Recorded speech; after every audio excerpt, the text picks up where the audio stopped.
Přivítala na eventu Žena v moderním světě. Mé jméno je Jasmin El-Valajli. A mé jméno je Nikola Bobeková. A společně budeme dnešní diskuzi moderovat. Tento event je spolufinancován Evropskou unii skrz projekt Erasmus+, který vznikl spoluprácí české nevládní organizace Agora Central Europe a gruzínské nevládní organizace GLOW. Celý projekt byl zaměřen na posílení dovedností mladých žen v problematice rovnosti žen a poslední fází tohoto projektu je organizování vlastního eventu a tak jsme se s Jasmi rozhodli, že toto téma chceme otevřít diskuzi.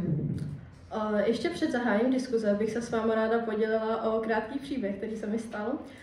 Když jsme se s Nikolou rozhodli uspořádat tento event, potřebovali jsme pozvat hostky.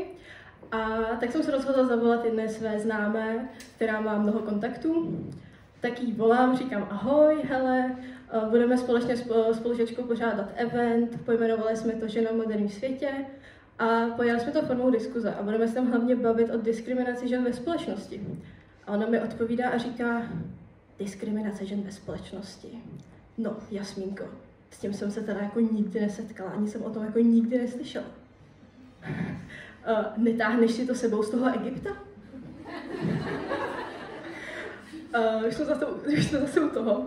Pro kontext, kdo mě nezná, tak já mám tatínka Egypťana a mamku Češku. A tak jsem se nad tím zamyslela a říkám, určitě jsem se setkala s diskriminací žen, s diskriminací celkově v Egyptě, určitě se s tím setkáme i v jiných ostatních arabských zemích. Setkali jsme se s tím i v Gruzii a proto ten projekt vůbec vzniknul. A určitě do nějaké určité míry si dovolím říct, že nemůžeme srovnat diskriminaci v Egyptě a nemůžeme ji srovnat tady s českou diskriminací. Je to určitě úplně něco jiného a určitě je tady míň. Ale to neznamená, že neexistuje a neznamená to, že je to problém, který není potřeba řešit. Dámy a pánové, naší první hostkou je Veronika Šimková.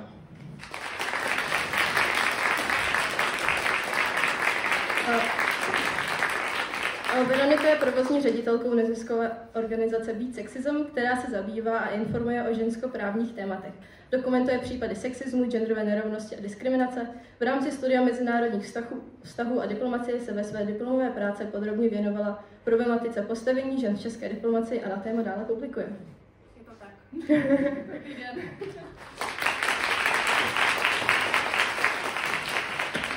Naší druhou hostkou je Anna Kotvalová. Je aktuálně interitní doktorantkou na Fakultě sociálních věd Univerzity Karlovy v oboru mezinárodní vztahy, kde také učí několik předmětů. Věnuje se primárně feminismu a sociální spravedlnosti v mezinárodních vztazích. Dlouho působila v kultuře a v současnosti pracuje v nezisku a věnuje se publicistice, například v Heroinu, Alarmu nebo Druhé směně.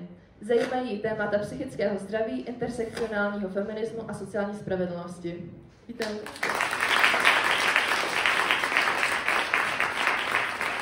A naší třetí hostkou je Viola Fetisová. Viola je zakladatelka projektu Fashion Coach a Identity Coach. Vystudovala módní návrhářství na Moskevské státní textilní univerzitě, působila přes 20 let v módním průmyslu v Praze. Krom toho je také součástí několika neziskových projektů, přispívá například do Akademie žen, která je zaměřena na zvýšení počtu žen v politice.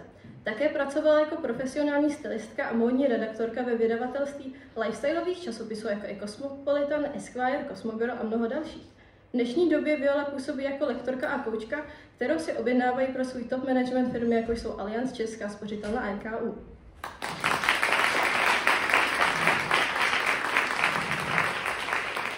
Naší čtvrtou hostkou je Monika Durajová. Monika je projektová manažerka v Agoře a věnuje se vzdělávacím projektům. Zaměřuje se zejména na témata mediální gramotnosti, aktivního občanství, genderové rovnosti, zahraniční rozvojové spolupráce, dialogu ve společnosti, ale také udržitelnosti. Zároveň je novinářkou, nejradši píše o zahraniční politice a sociálních tématech pro řadu českých médií. Žila ve Španělsku, Arménii, Řecku a v Chorvatsku.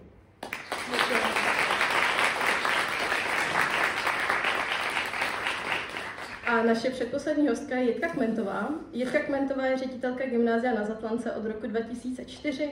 Krom práce pro studenty a učitele Zatlanky se věnuje i vzdělávání a podpoře ředitelů škol, například v projektu Ředitel naživo nebo Lídr školy.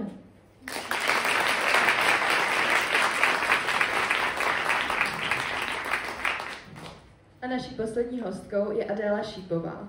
Adela Šípová je od roku 2020 senátorkou za obvod Kladno, žije v Doksanech u Kladna a je matkou 5 dětí. Vystudovala právnickou fakultu Univerzity Karlovy a v horní komoře parlamentu se zaměřuje na lidskoprávní problematiku, ochranu obětí, rovná práva, práva dětí a další. Je místopředsedkyní výboru pro záležitosti Evropské unie, v rámci kterého vyjíždí na zahraniční jednání. Také je členkou podvýboru pro rodinu výboru sociální politiky. Děkujeme.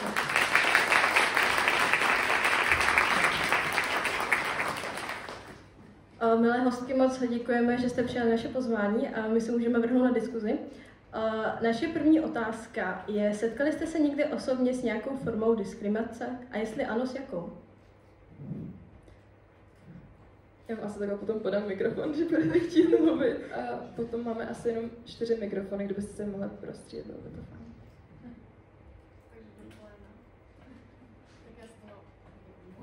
Děkujeme moc. Já myslím, že slyšíme se. Za prvé.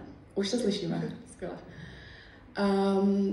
Já si myslím, že taková nejklasičtější forma diskriminace, se kterou se asi setkala každá žena, nehledě na věk a bohužel již i třeba od velmi mladého věku, může být catcalling, nějaké pouliční obtěžování, výkřiky, pískání. To je taková klasika, na které si jako můžeme hezky odprezentovat to, že ženy jako nejsou velmi respektovány, ani když jdou po ulici. Takže asi tahle ta klasická, taková nejklasičtější forma. Klidně mohu předat dále štafetu a můžeme zacházet hlouběji a hlouběji. Tohle bych řekla, že je něco takového, co, jak říkám, mohla zažít každá z nás. A pak už dále to může lišit. Tak jestli máme to téma nějak prohloubit, tak za mě vlastně je potřeba se podívat už v momentu, kdy vlastně jakým způsobem vychováváme mladé slečny a mladé kluky, tak spousta sociologů a socioložek se vyjadřuje k tomu, že je chováváme odlišně. A předpokládám, že spoustu z vás, já také jsem zažila diskriminaci takovou tu lehkou formou, kterou lidi často ani nepovažují za genderovou diskriminaci. Já nejsem dobrá v matice, všichni to vědí, ale u nás základně na Gimplu se dělaly týmy matematické na matematické soutěže zásadně z kluků a byly tam vždycky kluci. Navzdory tomu, že jsem měla spoustu talentovaných spolužaček, kteří jsou teďka na matfizu, v těch ale soutěžích nikdy nefigurovali. Takže vlastně ta diskriminace začíná už v tom, co očekáváme od každého z nás na základě toho, jestli je muž nebo žena. A jenom tady doplním, že samozřejmě už není nutný uvažovat tady v těch jako genderových binaritách, ale víme, že gender je fluidní a vlastně ta diskriminace se prohlubuje i na základě toho, pokud do té binarity nespadáme. Dobrý večer, já jsem tady taková představitelka staré generace, takže já se podívám trochu do minulosti.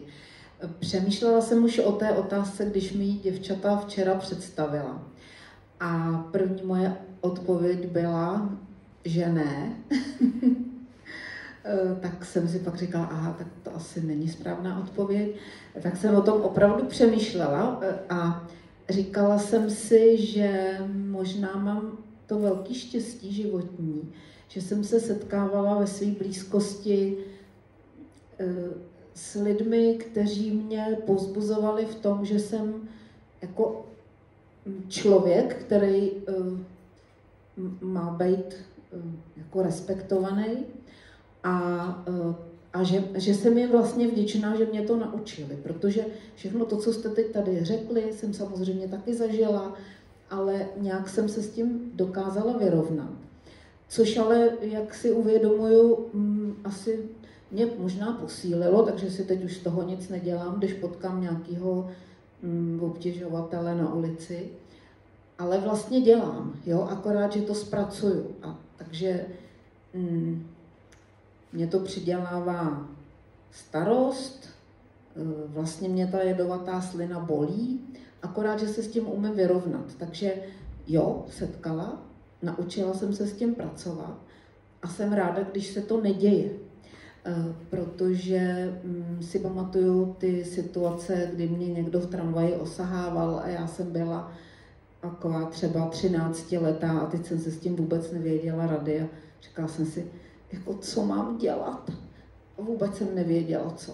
Tak to bych byla ráda, kdybychom se pokusili to z naší společnosti odstranit, ale zároveň vím, že ta slovní agrese je velmi častá i v kultuře, v literatuře, v běžném životě, ale dneska mi třeba jedna kolegyně říkala, že se s tím potkala ve vědeckém životě, že prostě její nadřízený jí jasně dal najevo, že když má dítě, tak nemá šanci v podstatě, anebo ať se postará.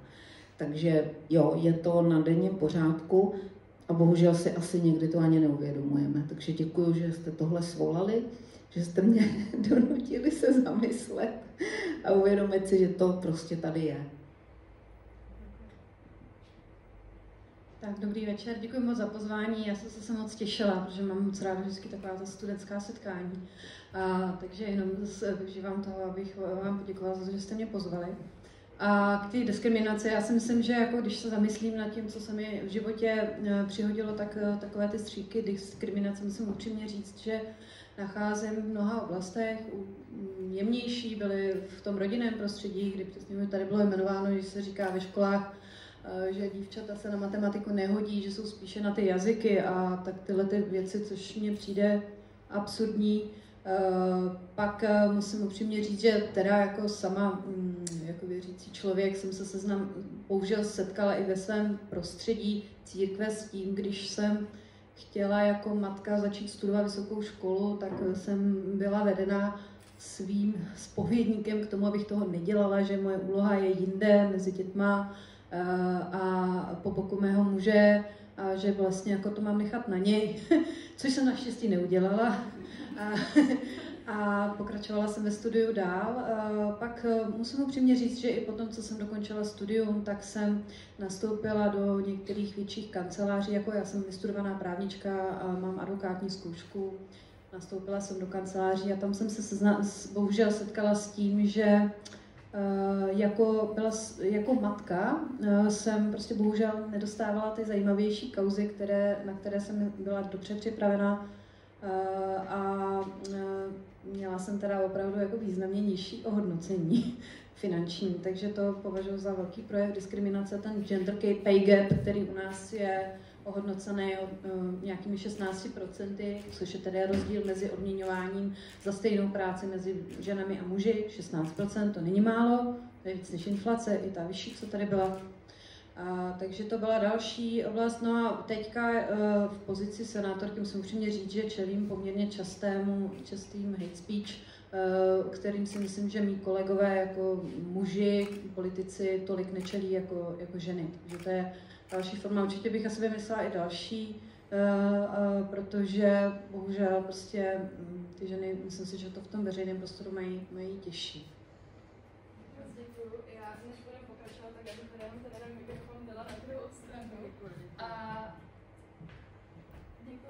Paní Šípo, abyste pokryla už několik témat, které chceme ještě rozvést v této diskuzi.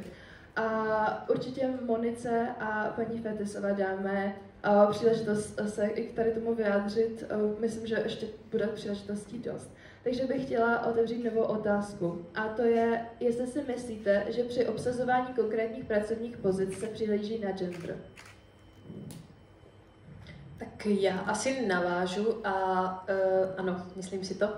A je to bohužel fakt, ve kterém žijeme a vlastně není to teda jenom nějaký můj pocit, ale je to potvrzené bohužel i daty.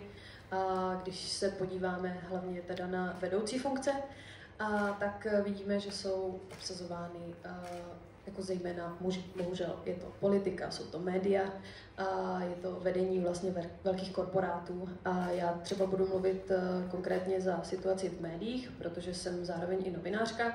A naštěstí jsem pracovala v jednom jako velkém médiu na hlavní pracovní poměr jenom chvíli, protože no, je to prostě hrůza, když to takhle řeknu. A vlastně média nám dávají obraz o světě a bohužel ten obraz o tom světě tvoří z velké části muži.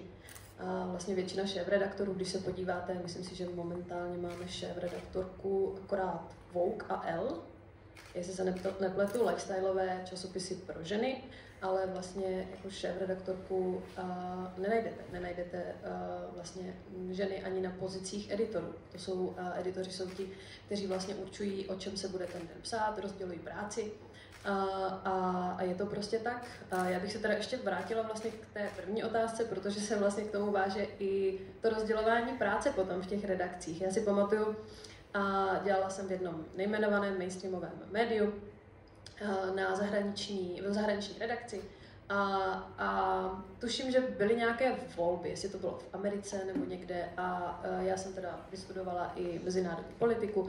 Toto téma mě opravdu hodně baví, zajímá a byla jsem v tom fakt ponořená asi prostě týden tady v tomhle tématu. A ráno přijdu do práce a editor mi říká, jo, prosím tě, dneska Meghan a Harry mají svatbu, tak prosím tě, budeš to pokrývat? A vlastně jsem si říkala, jo, ale já tady celý týden prostě dělám na volbách a najednou vlastně jenom kvůli toho, že teda jsem holka a asi mě zajímá královská svatba víc než nějakého kluka, tak prostě mám dělat teďka tohle téma. Ohradila jsem se, ale vlastně nakonec jsem to stejně musela dělat, protože nikdo jiný to dělat nechtěl. A vlastně jsme k tomu i tak trochu vychovávané. A to už tady taky bylo zmíněno, že holky se teda nehodí na matiku, ale vlastně se hodí k tomu, aby byly poslušné a vlastně všem vždycky vyhověly. Takže já jsem si to potom vlastně zpětně uvědomila, že jsem tak trochu byla okolnostmi natlačená do toho, abych prostě na to kývla, protože argument, no jo, ale tak jako na koho to prostě dáme, kdo to bude dělat, že jo, aby mě se najednou spustilo to, že no jo, já vlastně jako chci být ta dobrá, chci jim prostě pomoct, nechci je v tom nechat a tak jsem nakonec na to kývla já a ne můj kolega.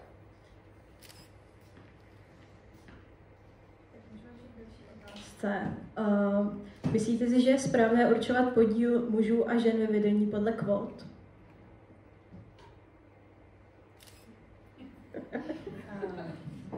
Tak, my máme teďka, zrovna budeme to projednávat, máme vlastně návrh směrnice Evropské unie, která k tomu trochu vede.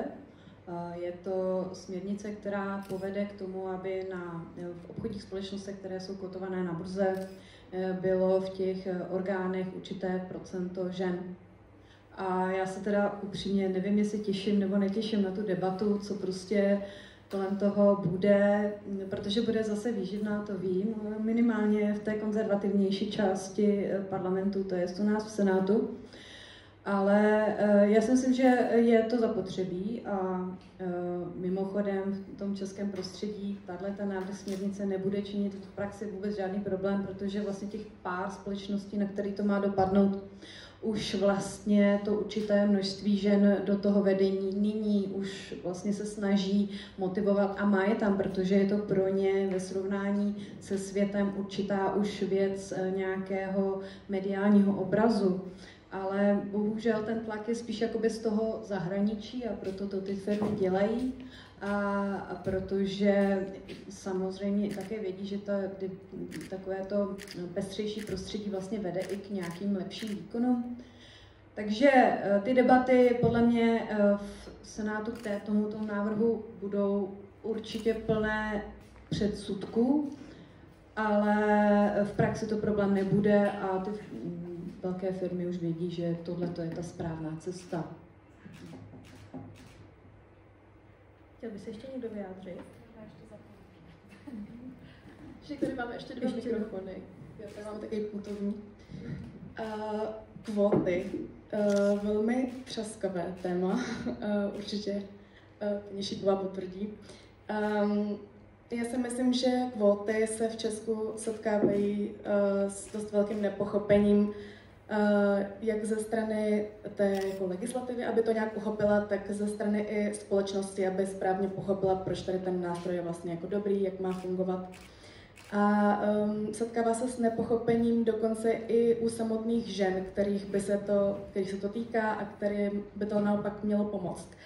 A ta představa je taková, že ty ženy potom vlastně nechtějí, aby byly kvóty, protože mají pocit, že potom by se do nějaké pozice dostali na základě jakési protekce a bylo by na ně už jako a priori tímto negativně nahlíženo.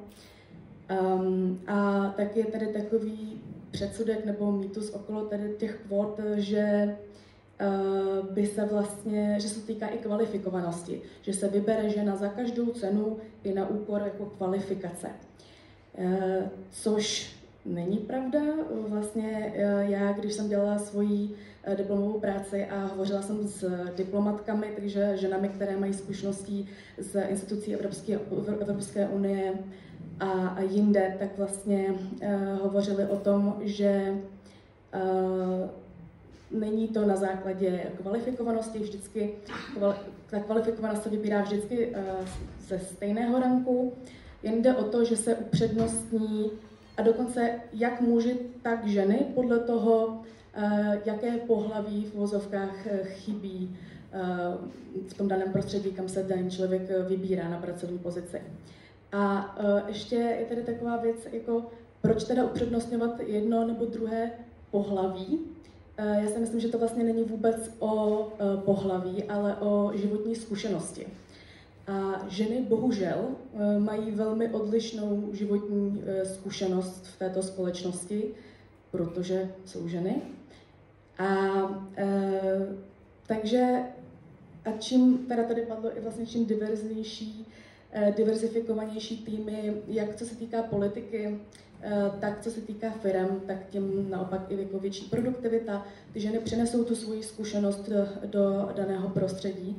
Takže to jsem jenom chtěla vypíchnout a taky teda si myslím, že kvóty zapotřebí jsou minimálně jakože v krátkodobě například.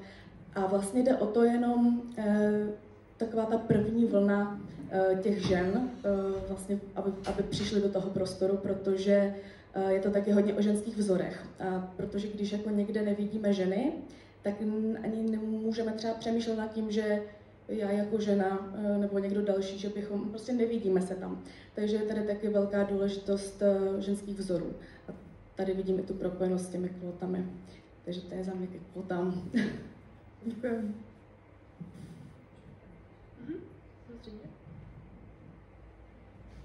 Ještě moc ráda za tu kvalifikovanost, protože to jsem neřekla, ale z našich dat taky v České republice vyplývá, že z vysokých škol v současné době vychází více žen, jako více studentek, takže to znamená, kdybychom to takhle vlastně jako vzali tou kvalitou, nebo pokud budeme hledat tu kvalitu v té dosažené kvalifikaci, tak my můžeme říct, že mladé ženy v naší zemi jsou vlastně kvalifikovanější než ti mladí muži.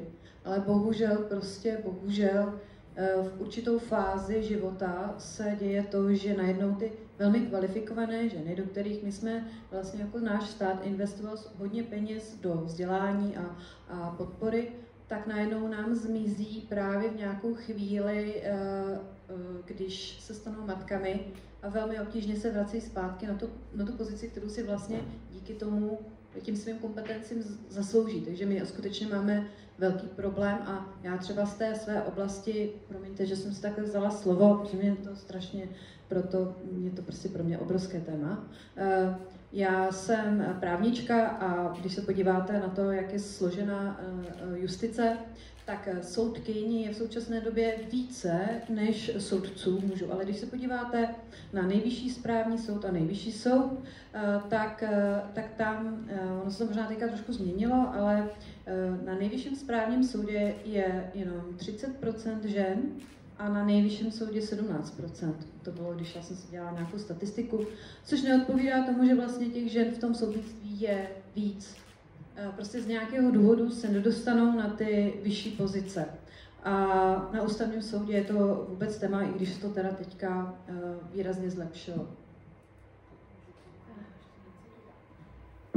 Děkuji dámám za tenhle příspěvek. Mně běží hlavou to, že dívám se na nás teď jako na lidstvo, že teda jsme tvořeni těmi dvěma skupinami a myslím si, že to téma, aby byly ženy zastoupeny stejně jako muži, přispívá k tomu, abychom dokázali využít potenciál toho národa nebo lidstva, jak to chceme říct, protože věřím tomu, že to nadání je nějak rozvrstvené podobně v té populaci a když se dobrovolně vzdáváme té pozice ženy v nějaké vyšší funkci, takže vlastně plýtváme tím talentem. To mě napadlo a zároveň jsem se vrátila teda do školy, protože tam asi se cítím největší odbornicí a myslím si, že je zase na druhou stranu velmi vešlo ve známost, že české školy jsou nastavené daleko víc na to, aby tam prospívaly dívky. Což je taky průšvih, protože zase si myslím, že to má být spravedlivé i na druhou stranu. A to, že jsme teda ve školách vytvořili prostředí, které spíš podporuje ty poslušné, pracovité včeličky, které udělají to, co jako po nich chtějí, tak je možná jako příjemné v těch školách, ale zároveň je to ztráta zase pro tu celou společnost. Takže je to zároveň i druhá výzva, věnovat se tomu, aby byl využit potenciál každého v té společnosti.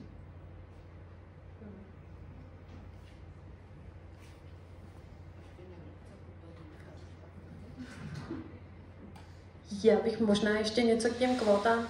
No je to takový jako demonizovaný nástroj, ale my když se vlastně podíváme na data ze zahraničí, tak ty země, které ty kvóty zavedly, tak my můžeme vidět, že to zastoupení těch žen se opravdu zvýšilo a nejenom to zastoupení těch žen, ale i ta jejich pozice ve společnosti. Já jsem žila ve Španělsku a já si pamatuju v roce 2018, tam byla taková jako první demonstrace na 8. března, kdy se prostě ženy rozhodly nepracovat. A vlastně všechny jako vyšly do ulic, celý Madrid, kde jsem tehdy žila, tak to byla jedna prostě obrovská jako party vlastně žen, které nějakým způsobem manifestovaly to, co chtějí změnit. A já když se vlastně na Španělsko podívám teď, tam ty kvóty povinné byly zavedeny v roce 2007. Týkaly se teda počtu vlastně žen na kandidátkách. A teďka Španělsko znovu bude zavádět kvóty, ale už trochu jiné, které se týkají vlastně počtu žen na kandidátkách. A teď už je to naprosto normální. Vlastně, že těch žen je tam minimálně 45 až 50%. A ta španělská společnost si na to prostě zvykla. Takže myslím si, že bychom ty kvóty měli přestat demonizovat a fakt se radši podívat na ta data ze zahraničí a třeba je začít prostě analyzovat fakticky a ne emocionálně. Já mám ještě k tomuhle dotaz na Violu. Vy hodně vidíte do modního průmyslu a ten se stereotypně přisuzuje spíš ženám. Je teda v modním průmyslu na těch vysokých pozicích, jsou tam hlavně ženy? Je to tak? Ano, protože právě, jak tady bylo řečeno, v médiích jsou většinou šéfredaktoři muži.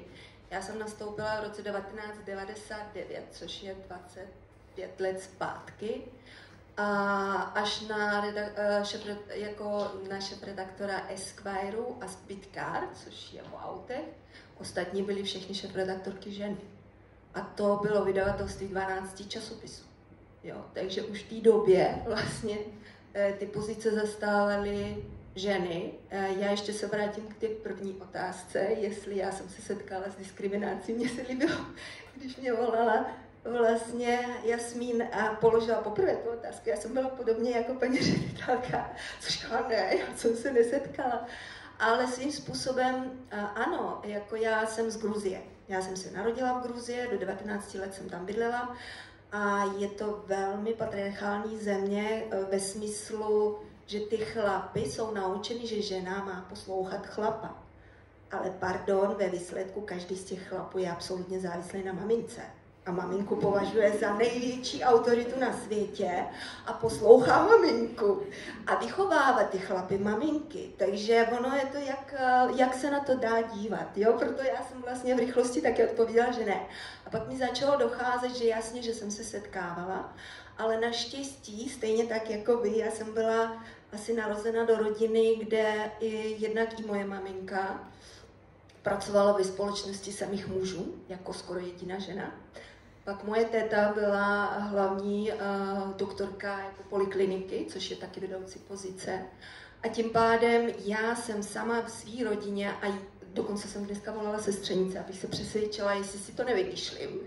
A ona říkala, no to je pravda, já taky vůbec jako toto téma jsem nikdy neřešila, protože v naší rodině vůbec tyhle otázky se neklaly. Tam se nahlíželo, co chceš dělat, co tě baví dělat, tak jestli chceš, tak to dělej. To je jedno, jestli jsou tam samý muži nebo jo. Tak proto vlastně já, když jsem se, možná i v životě mě to doprovázelo, to, že jasně byly nějaké keci asi v tramvajíce nebo někde, ale já jsem velmi rychle s těma kecema se dokázala poradit, protože jsem cítila z rodiny tu důvěru, že je jedno, jestli jsem holka nebo kluk, že je důležité jít za tím, co chci a v co věřím. Takže vlastně možná i proto, když jsem se přestěhovala do Čech, jsem nastoupila do vydavatelství, kde byly šéfredaktorky samý ženy. A chci tím, kam tím vedu. Jako vedu tím tam, že ano, víme, že ta společnost je a ta diskriminace tady je. Nebudu jako teď už odpovídat, že nesetkala jsem se, setkala, ale děkuji vám za tu napovědu, že jsem se taky velmi rychle dokázala si s tím poradit, protože jsem věřila, že je to jedno. Takže i vám do budoucna, pokud budete se potkávat s těma diskriminačními situacemi, normálně si věřte. Řekněte, OK, vážím si vašeho názoru, každý máme právo na svůj názor, ale já mám názor, že je to jedno. Třeba tak nějak. Děkujeme. Tak já bych se, jestli ještě k tomu někdo něco nemá, já bych se posunula. Já ještě bych jenom dopodotkla. Děkuju za tohleto. Zase jste mě navedla někam dál. Já myslím, že trochu si to děláme i sami, protože pokud nás my maminky vychováváme svoje dcery tak, jak je vychováváme, to znamená buď hodná holka a tak dále, tohle vydržíš, tak vlastně nedostávají ty mladí děti nebo děti a mladí lidi to povzbuzení k tomu, co jste teďko řekla. Takže je to na nás hodně. Jenom rychle doplním, že tady nám do té debaty jakoby přichází ten fakt, že naše společnost není jenom patriarchální, že tady jsou jiné formy útlaku, jako je třeba rasismus, systematický rasismus, a tudíž pro mě jako pro bílou ženu je podstatně jednodušší se za sebe postavit, než za někoho, kdo nemá bílou barvu pleti. Tudíž prostě se nám tady jakoby prolínají různý systémy útlaku, ať už je to třeba, jak říkám, rasa, nebo prostě sexuální orientace, prostě, nebo prostě genderová identita. A potom se nám tam vrší vlastně nějak jakoby ta společnost na nás, která nás jako tlačí dolů, si myslím. Děkuji moc. Tak my jsme dost pokryli právě to sebevědomí žen, nebo jakoby z čeho to třeba jako pramení. Ale já bych se, taky už zmíněné téma, ale teď bych se ráda zeptala právě na něco, co nemůžeme jen tak jako změnit výchovou, a to je právě pay gap. Podle Eurostatu, jak paní Šípová zmiňovala, tak v Evropské unii se to pohybuje kolem 13% a je to rozdíl v hodinové mzdě ve srovnatelné pozici žen a mužů. A v Česku je to až kolem 16%, jak už jsme zmiňovali. A moje otázka je, proč je Česká republika tak nízko v tom žebříčku těch indexů a proč ten pay gap vůbec máme a co s tím můžeme dělat?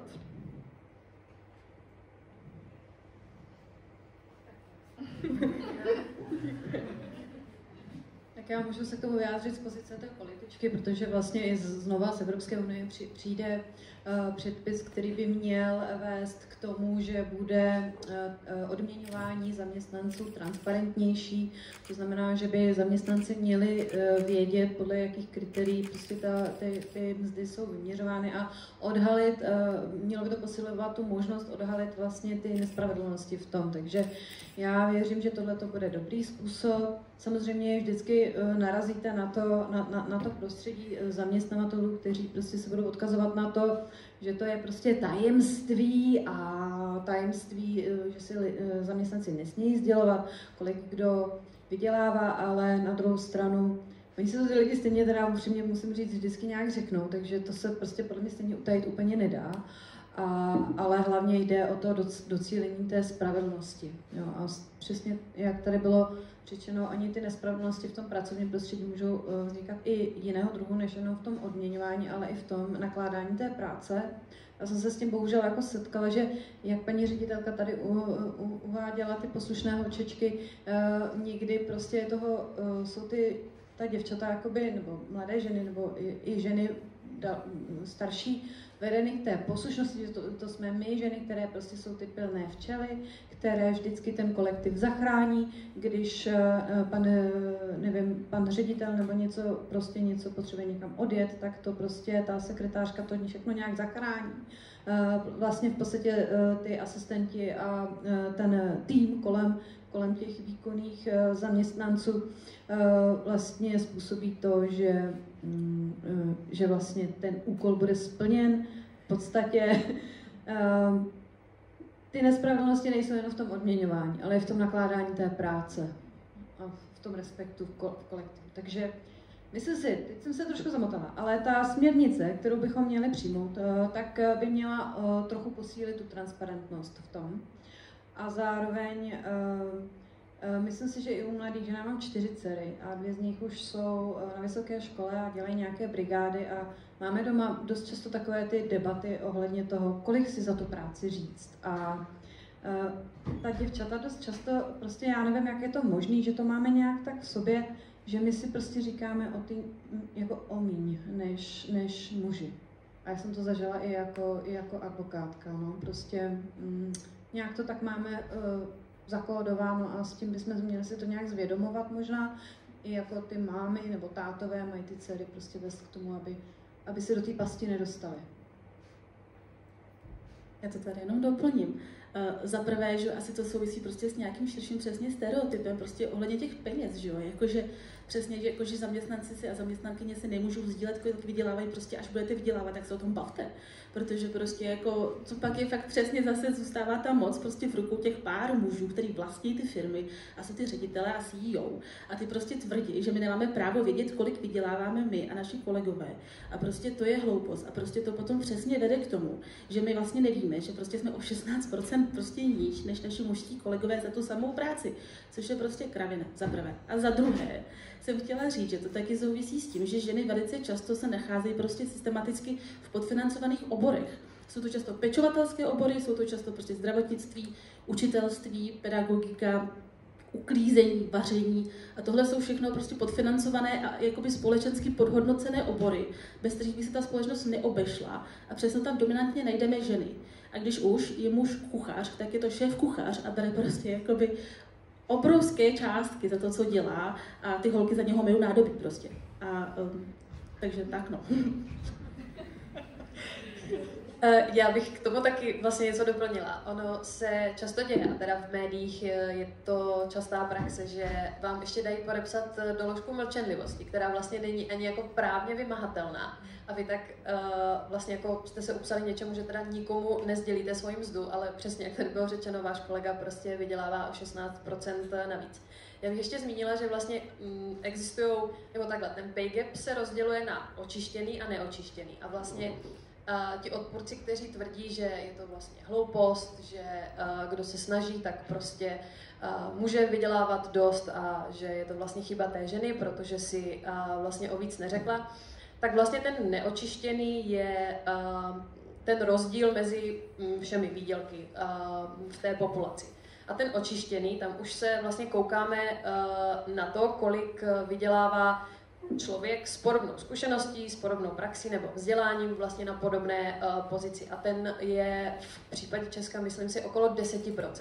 Takže vlastně my, když to jako odečteme, tak vidíme, že i takové nějaké externí vlivy, jako zkrácené pracovní úvazky, jo, nebo výpadky ohledně mateřské, mají prostě menší vliv, než reálně to různé odměňování na stejné pozici.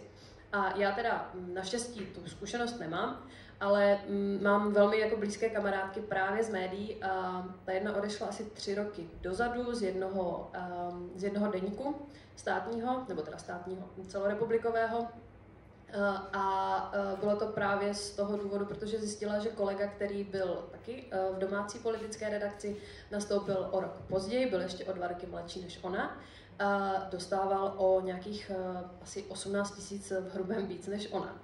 A když s tím konfrontovala šéfredaktora, tak jí vlastně řekl, no tak vás přece živí přítel, ne? A kolega je prostě táta od rodiny, takže kolega si ty peníze zaslouží. Kamarádka nakonec teda dala výpověď, rozhodla se to neřešit, což vlastně na začátku jsem nechápala, ale vlastně teď už to zpětně chápu, protože ono je hrozně dobrá rada říct, tak si běž vyhádat víc peněz, ale když jste prostě sám nebo sama, nikdo tam za váma nestojí, tak vy stojíte před rozhodnutím, tak já si půjdu vyhádat víc peněz, zjistím, že jsem teda diskriminována, poženu to jako někam k soudu a jako co mi zbývá? Já stejně musím odejít, pokud se za mě nikdo nepostaví, protože představa, že si budu budovat skvělou kariéru někde, kde jsem svého šéfa hnala k soudu, je prostě bohužel nereálná. Děkuji moc. Můžu ještě? Já jsem moc ráda, že tady byl nadhozený ten očištěný gender pay gap, protože často zaznívám v rámci, protože dřív jsme měli 22%, teď teda máme už těch 16%, ten průměr v Evropské unii je teda 13%, takže pořád jsme někde na chvostu, ale zaznívají takové teorie jako celkově, že gender pay gap je vlastně mýtus. A tady tenhle ten očištěný gender pay gap, kterých je těch 10%, je taková jako, to se už těžko okecá takzvaně, protože to je srovnání ženy a muž na stejné pozici, při stejné kvalifikaci, ve stejné firmě často a to už jako moc jako nejde okecat a je to 10%, to je pořád hodně. A zákonem samozřejmě je to tak, že za stejnou práci, stejná odměna, ale pořád tady ten gender pay gap někde je. Já jsem chtěla říct, že se do toho vmíchává společenský bias v tom, že ten pay gap, to je taková sviňárna, ono je to občas ukryto v bonusech platových. Já jsem zkoumala gender pay gap v rámci žen v diplomacii. A to by si člověk řekl, tak tam jsou jako státní, to je jako plat, tam jsou platové tabulky, tak kde tam jako najdeme pay gap, to by asi tam neměl žádný, když je to podle těch tabulek. No a vlastně potom jsme zjistili během rozhovorů, že pay gap se může ukrývat v té bonusové složce, kdy samozřejmě máme nějakou tabulku, ale jako nadstavba je potom nějaké osobní hodnocení, bonusy. A ve chvíli, kdy o těch bonusech rozhoduje nějaký člověk, který uvažuje v těch genderových stereotypech, a může to být přesně to, že muž je živitel rodiny, tak mu dáme více. Tak mimochodem tohle byl jako i legitimní odůvodnění mzdového úseku někdy v době 2008 právě kdy se dělal audit v rámci jako diplomacie a zjistil se, že tam je asi 5% pay gap v rámci těch bonusů. Takže a to bylo odůvodnění, jako legitimní odůvodnění, muž je živitel rodiny, takže přece tady mu přidáme. No a samozřejmě velký problém je ta tajuplná atmosféra okolo těch mezd, hlavně neříkej kolegyni, kolik bereš a tak.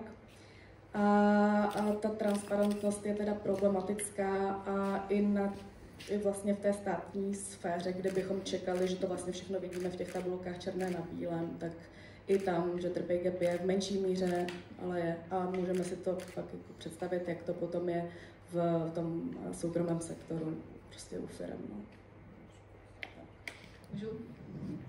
To tady zaznělo už takový to tajemný slovo živitel rodiny. To je prostě, já nevím, co to, jak to jako vzniklo, protože já jsem byla taky znevýhodněná v odměňování a to živím 5 dětí. Já je taky živím a je to moje povinnost jako v zákoně už už od 50. let nemáme institut hlavy rodiny, za to může Milada Horáková, kterou myslím máte na tričku, a Františka Plamínková. Tyhle ty dvě dámy v legislativním procesu vykonaly strašně moc práce.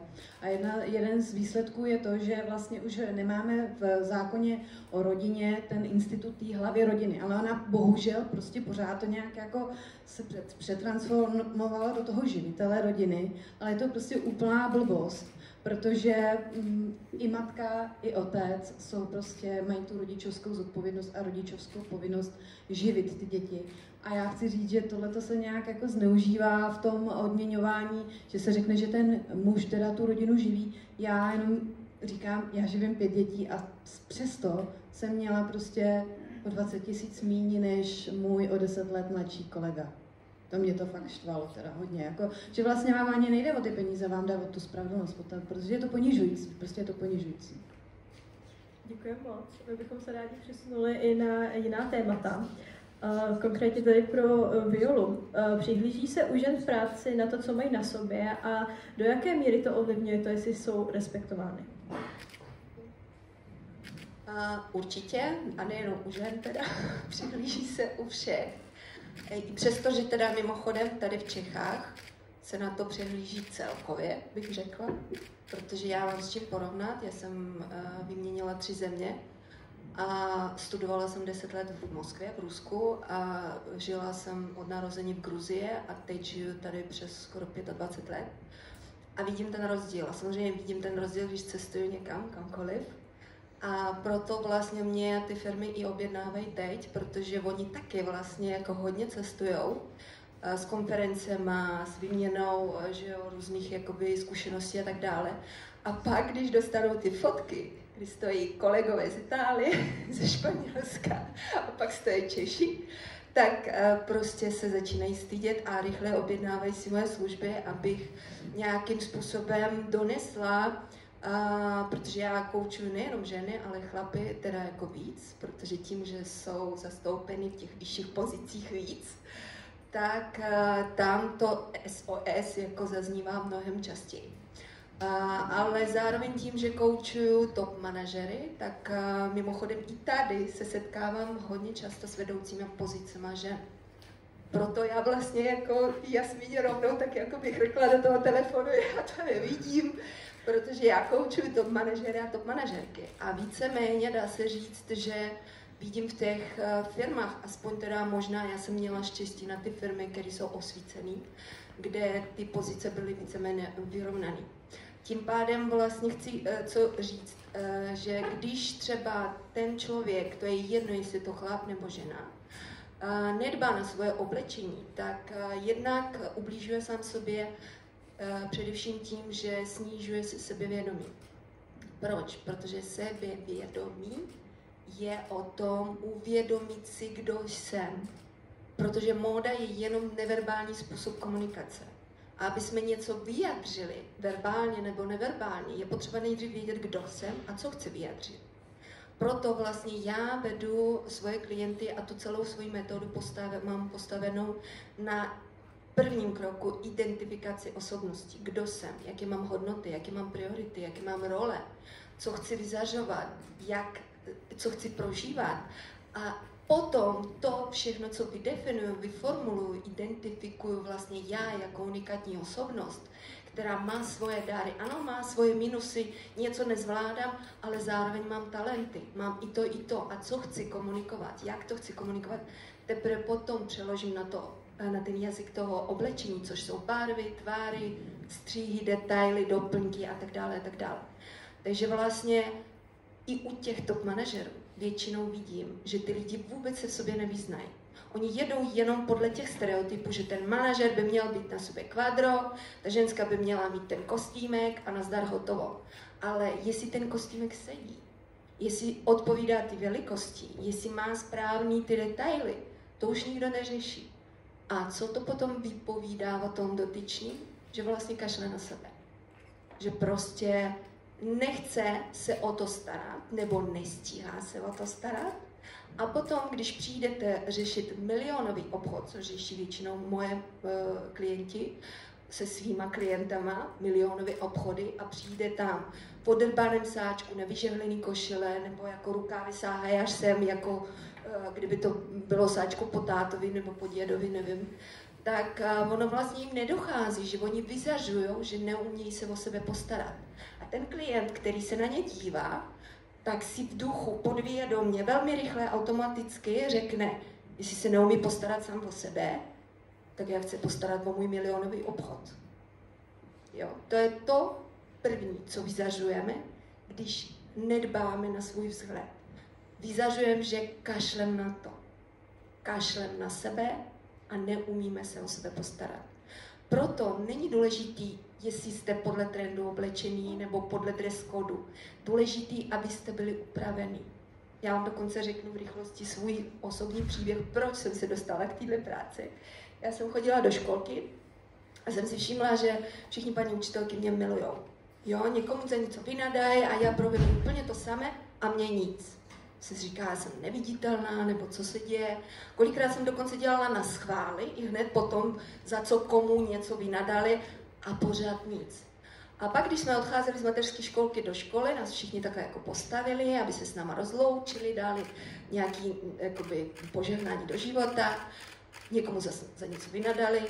A mě, představte si, řekli, že ať vyřídím mamince, že jí děkujou, že jsem byla vždycky tak upravená, čisťonka a že jsem vždycky měla hezky zajímavé šatičky. Tak mě se tím dětským mozečkem se cvaklo, aha, proto mě měli rádi, proto mi všechno procházelo. A je to možná další důvod, proč já jsem se nesetkávala s nějakou diskriminací, protože já jsem celý život od toho momentu jsem začala pozorovat, jestli to, co mám na sobě, opravdu ovlivňuje vztahy lidí ke mně, anebo ne. A samozřejmě, že pokud jsem se snažila zalíbit, pokud jsem ještě jako se nevyznala v tom, že je potřeba se zalíbit i sobě a potom jako společnosti taky zároveň, tak vlastně vždycky ke mně všichni se chovali velmi krásně. Pak, když jsem se dostala do puberty, a samozřejmě jsem se dostala do takového odporujícího módu, kde jsem chtěla vyčihnout z toho dávu, odlišovat se a být úplně jiná, tak přesně jsem se začala všímat, že ty lidi tak nějak jako taky začali se mě stranit a tak nějak jako už nebyli takový otevřený a láskaví ke mně, jak jsem byla zvyknuta do té doby. Takže opravdu to funguje. Sleduju to od těch svých 5 let, dělám svůj osobní celoživotní výzkum, mně je 55, bude za chvilku. A tím pádem vlastně to je opravdu 50leté dílo. Jo? Takže dávám za to ruku do ohně a proto takhle věřím v tohle a proto doteď se tím živím, protože když jsem chtěla jít na vysokou školu na vrhářství, taky nikdo nechápal, že co to je. A mimochodem mezi navrháři jsou chlapi většinou, ale gejové. Jo. Protože ten průmysl je tak těžký, že žena s dětma, která chtěla se věnovat rodině, většinou to neustála. Takže to je jenom taková ještě jakoby vsuvka, prostě je potřeba počítat, že ty ženy mají často za prioritu to pohodlí svých dětí, své rodiny a vyberou prioritu, tu rodinu a své děti, než kariéru.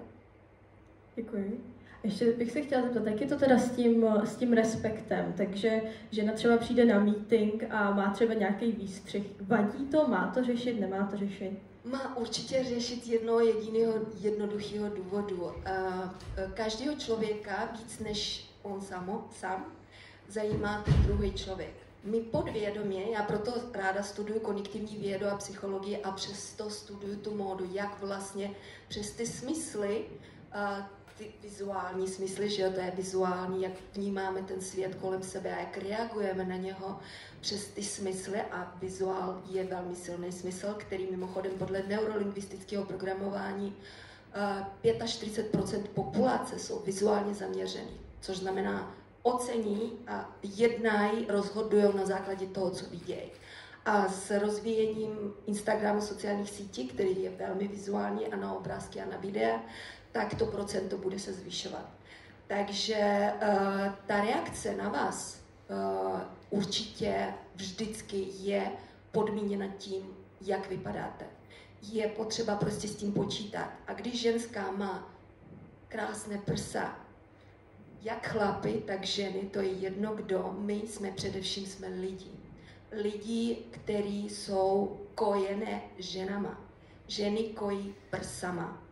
Proto je to úplně stupidní reflektorní instinkt, kde my reagujeme na to prso a reagujeme na to lidské tělo. Když manažer nebo právník nebo politik, to jsou jedny z nejkonzervativnějších profesí na světě, které vznikaly už tisícovky let dozadu. A všechny tyhle profese jsou z hlavy, vlastně hlavou. Myslejí hlavou, počítají hlavou, jednají z hlavy. Proto všechny dress kódy byly vlastně neutralizovat to tělo až ke krku. Protože člověka fakt zajímá nejvíc než milionový biznis ten druhý člověk. Jak vypadá, jakou má pleť, má chlupy, nemá chlupy, má větší prsa, menší prsa, má pihy, nemá pihy. My se porovnáváme. My jednoducho, stupidně se porovnáváme. To je instinkt. Můžeme být jakkoliv inteligentní, vychovaný, vzdělaný, ale tohle je instinkt. A to bohužel zatím ještě neumíme moc ovládat. Proto já nejsem chlap, ale já, když přijdu na schůzku a přijde ke mně ženská s výstřihem, já fakt na nic jiného než jít do výstřihu nečumím. Pardon, přiznávám se. Takže už samozřejmě chápu, že i ty chlapy budou čumět a proto já doporučuji svým klientkám, jestli chcete opravdu, aby vás ty chlapy poslouchali, co jim říkáte, tak radši neutralizujte to tělo. Co znamená ke krku. A nemusí to být jako ke krku rolák. Chápu, že zrovna ženám s většíma prsama slušejí ty výstřihy. Ano, prostě slušejí. Ale dejte si tam aspoň šál, nebo na tu schůzku, když chcete, aby se soustředili na to, co říkáte. Když jsme dělali právě školení pro političky, jedna z političek normálně trvala na tom, že to je její brand, její prsa. A ona nehodlá je prostě zahalovat. Říkám, já vám neříkám, co máte dělat. Já vám říkám jako odborník, který celý život to studuje, z hlediska kognitivní vědy, psychologie, filozofie, antropologie, neurověd, jak my jako prostě lidi reagujeme. A pozoruju, jak reaguju já, když žena má kratší šaty a přijde na schůzku a jsou vidět stehínka, kolinka. Já samozřejmě očumnu stehínka, kolinka. A než se vzpamatuju, že ona tam vlastně něco říká, tak prostě ona už řekne třeba zajímavé věci. A já to neslyším, protože v hlavě nám jedou posuzující komentáře. Je to naše vnitřní řeč. Takhle fungujeme jako lidi. Takže... Jo, moc děkuji, abych jenom dala taky prostor ostatním. Jasně. Pardon, že jsem se rozkycala, jak vidíte, jsem proto zapálená a mám co říct, tak omlouvám se. Co se k tomu někdo vyjádřit? Chtěl by někdo reagovat? Já bych jenom tady přidala zkušenost, co se týče toho respektu a tak, že jo, tak já jsem pár let na doktorátu a jak víme, tak prostě jakoby ve vědě ženy jsou systematicky systémově diskriminovaný a samozřejmě, že k tomu patří i ten vzhled, že jo, prostě už jenom to, že jsem žena, že jsem mladší než většina mých kolegů, tak to samo o sobě prostě nebudím extrémně velký respekt, bych řekla. A vlastně každoročně, když jsou státnice, tak já si každoročně prostě jako stojím před zrcadlem a docela jako velice snaživě si vybírám, co si vezmu na sebe, abych udělala co největší respekt. Takže přesně se neberu výstřih, aby na mě moji mužští kolegové nečuměli prostě. Beru si silonky, protože to je zjevně slušnější, než nebýt silonky. Prostě beru si většinou kalhoty, když je prostě červen a jsou státnice, blablabla. A já takhle stávím třeba půl hodiny před zrcadlem, teď si říkám, OK, tak vypadám cca, až by mě někdo mohl brát vážně. Přijdu tam a pak dorazí pan docent XY prostě ve vytáhném tričku prostě a má to úplně na párku. A jakoby, že jo, tohle to prostě, jakoby to je ten problém, že ženy vlastně nad tímhletím musí systematicky přemýšlet, protože v jistých oborech prostě nejsou brány vážně a jsou méně ohodnocené, jsou sexuálně atakované, prostě jsou diskriminované na spoustě jiných jako levelů. A tudíž prostě to vzezření je jakoby pro nás dost důležitý v tomhletom oboru, kde právě třeba nejsou primárně ženy, že jo? Protože prostě třeba mezinárodní vztahy, který studuju já, tak jsou extrémně prostě jako maskulinní obor, všichni řeší prostě jenom jaderné zbraně a Čínský moře a prostě nikdo neřeší nic jiného. Takže prostě jako jsem tam fakt já a pár mých kolegyň, no. Tak jenom jsem chtěla říct, že prostě jakoby to oblečení a ten respekt, že prostě vlastně pokud jakoby je ten člověk diskriminovaný na základě nějakých jako jiných aspektů, tak prostě jako hodně záleží na tom, co si vezme na sebe, aby vůbec jako zapadlo do té údajně prostě třeba maskulinní společnosti. Můžu ještě taky reagovat. To nejsou brány vážně. Tady tahle ta frázička je právě strašně důležitá. Ženy vlastně přijde, že se tím oblečením jako nikdy úplně maximálně jako nezavděčí. Protože to je úplně fuk, jestli na jedné straně, nebo jsou dokonce i studie, kdy ženy, když se snaží zapadnout do toho supermaskulinního kolektivu, někde prostě v nějaké práci, kde jsou hlavně muži, tak se začínají oblékat více právě do toho pánského stylu, takže prostě kalhoty, sako, mají třeba krátké i vlasy.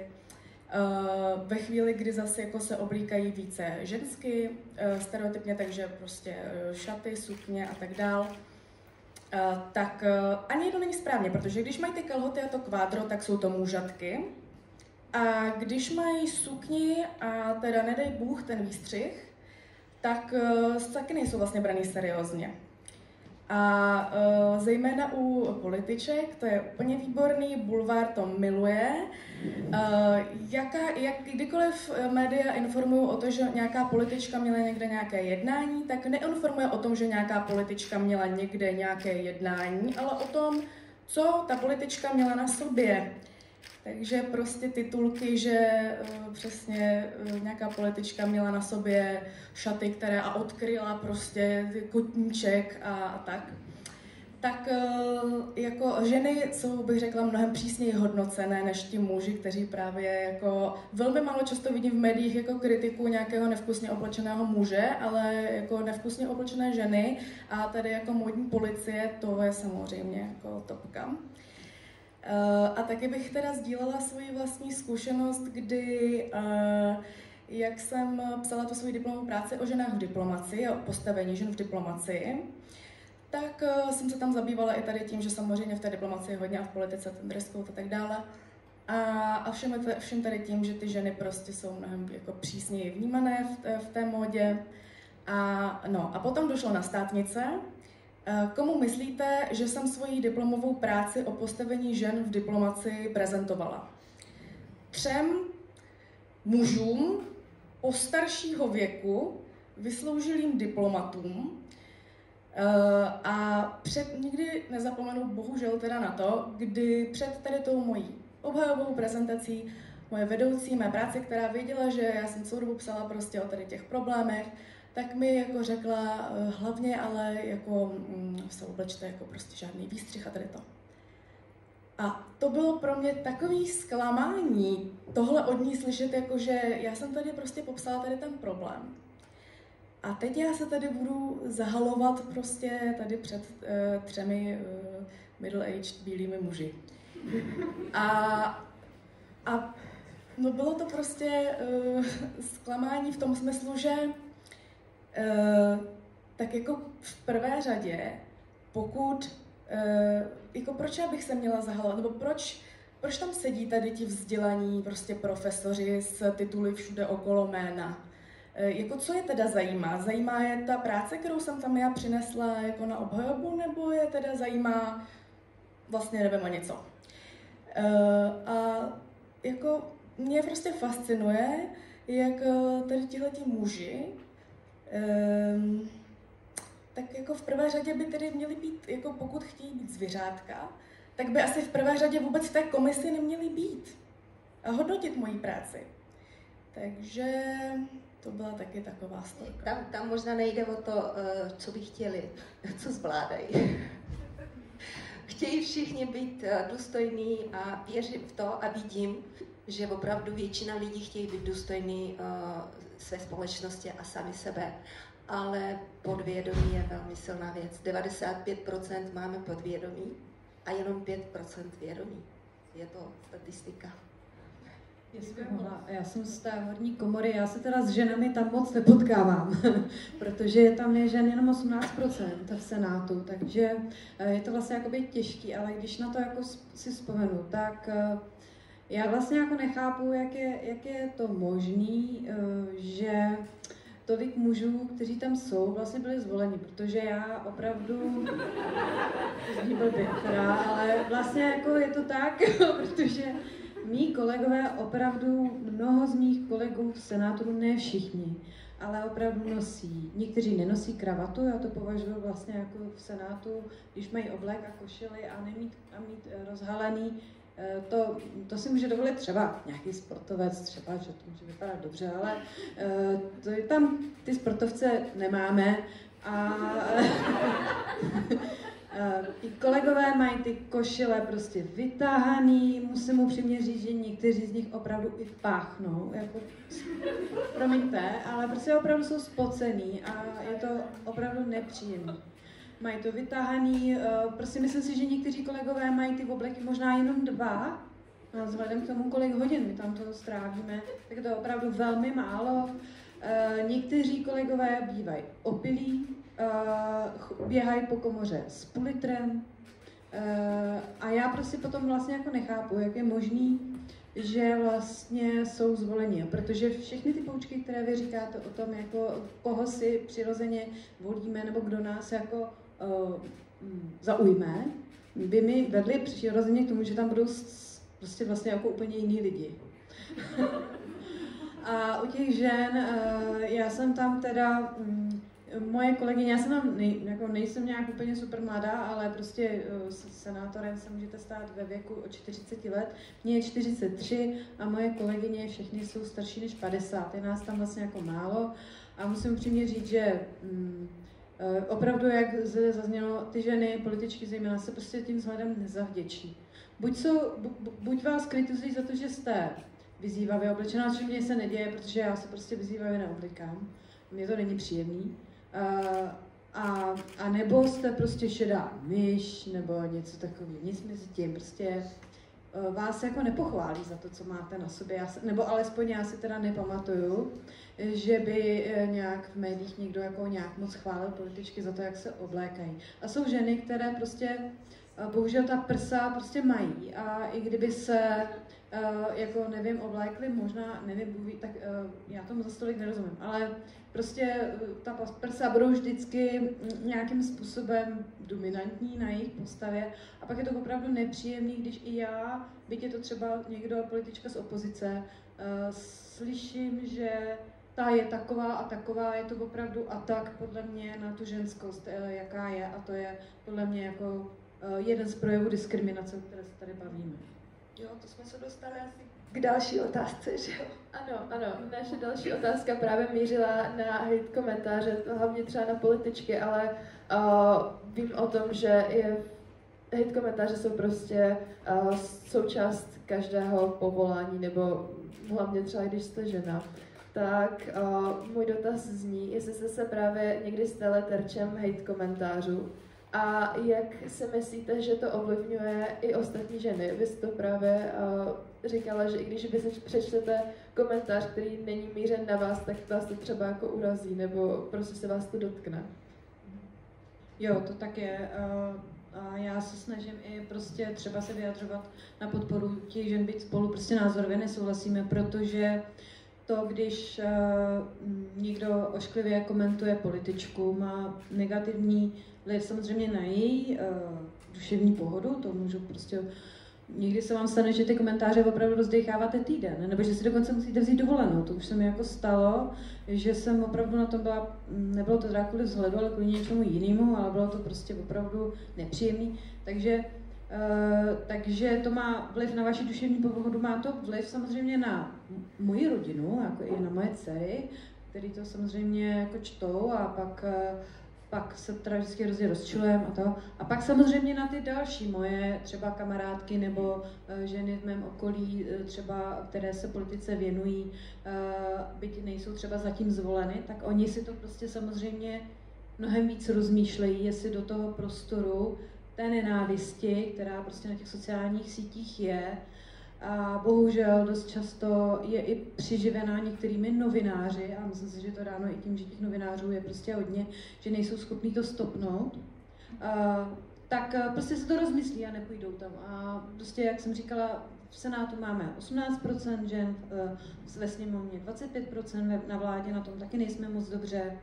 A vlastně, když se to dá do těch statistik, tak vlastně jako i to srovnání v rámci statistik EIGE, což je prostě evropská instituce, která posuzuje rovnost žen a mužů, tak Česká republika je opravdu na dně. A tohle to je všechno takový předivo faktorů, které prostě k tomu vedou a hate speech jsou výrazně diskriminující. Můžu k tomu jenom něco? No, že zaprvé jenom abych chtěla to prohloubit to téma, takže to souvisí s tím, že prostě jsou to prostě přesně hate komentáře, nebo prostě co se týká toho oblíkání, takže prostě to souvisí s tím, že společnost stále předpokládá, že prostě ženská těla nepatří ženám, že prostě jakoby společnost, která je primárně prostě jakoby vystavěna na zákonech a principech a zkušenostech mužů, tak prostě jakoby nepočítá s tím, že ženské tělo, které je teda využíváno proto, aby buď bylo využíváno k sexu, takže jsme sexualizovaný a objektivizovaný, nebo k tomu, abychom rodili, takže prostě žena rovná se nutnost, povinnost porodit, anebo abychom pečovali, takže být matkama, babičkama, myslet na to, kdo má kdy narozeniny a podobné hlouposti prostě, jo. Nebo ne hlouposti, to nejsou hlouposti právě, ale zase vracíme se k tomu, že v té společnosti jsou tyhle ty povinnosti, tahle emoční práce je vlastně umenšována, že jo.